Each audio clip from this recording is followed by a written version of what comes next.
শহীদ হওয়ার পরেই বাংলাদেশ স্বাধীন হয়েছে। শুধু মুক্তিযুদ্ধের একলা স্বাধীন করে নাই, ৩০ লক্ষ যারা শহীদ হয়েছে তাদের পরিবারও তো আছে। তারাও কি বাংলার রাজাকার?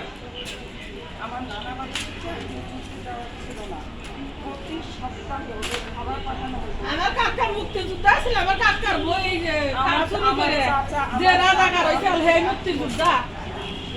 এখন যদি এই আন্দোলনে যদি ওই কার্ড যদি ফেক দেয় না, তাইলে মনে করো বাইরে দেবে ও মুক্তিযোদ্ধা কিভাবে হইল। আর অত আমার কাকা কিচ্ছু হয় না, জানো। এরকম কত মানুষ আছে যে কোনো মানুষ আছে। আমার কাকার বই ওই যেন স্বাধীন হয়েছে না, তারপর ওই কার্ড জমানো ছিল না, সে কার্ড পায় নাকি। ফের পুলাগো সরকারি চাকরি হয় না মুক্তিযোদ্ধা।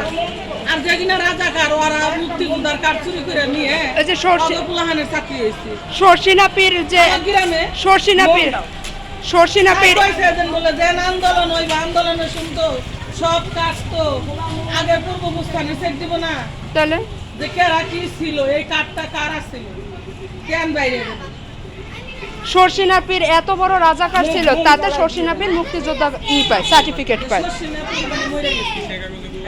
হ্যাঁ, মরে গেছে। মোহাম্মদ জাফর ইকবাল স্যারের বই। আজকে না মরছে ঠিক আছে না? 3টা বাজে। প্রত্যেকটা পৃষ্ঠা পড়ে জানো। আমরা তো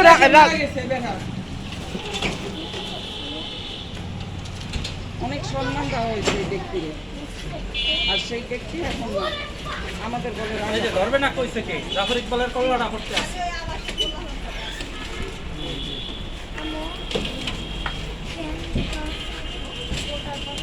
মতন শিক্ষক শিক্ষিত জাতির বাংলার লাগবো না। আর শিক্ষার নামে কলঙ্ক, শিক্ষা ব্যবস্থারও ধ্বংস করে ফেলাইছে।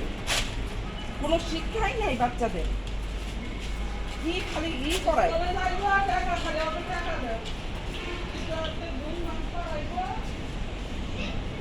ঘরে ঘরে আমাদের আন্দোলন করা হয়েছে, ঘরে ঘরে, প্রতিটা ঘরে মোড়ে মোড়ে।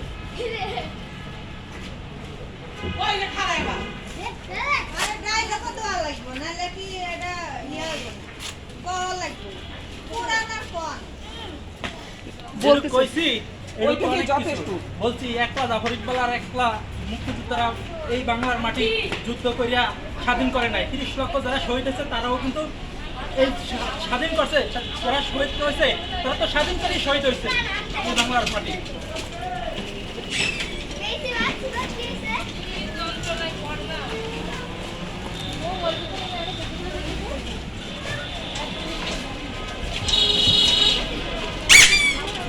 হয়েছে আন্টি, আর কিছু লাগবে না, মতন বুঝে যাবে। হ্যাঁ, এখন নিজেই চলে। হ্যাঁ,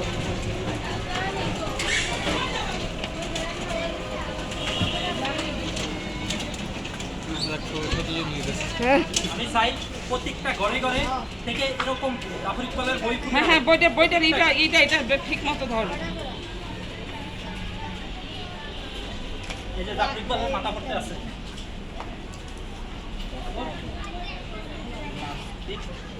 হচ্ছে বাংলার দালাল, ওরা হচ্ছে শেখ হাসিনার দালাল। শেখ হাসিনার দালাল বলবো না, বলবো বাংলার দালাল। বাংলার দালাল। আর চুপ করে দেখতেছে, আর এরা তার পক্ষপাত না। কোনো আমাদের রিজার্ভ ব্যাংকে কোনো টাকা নাই।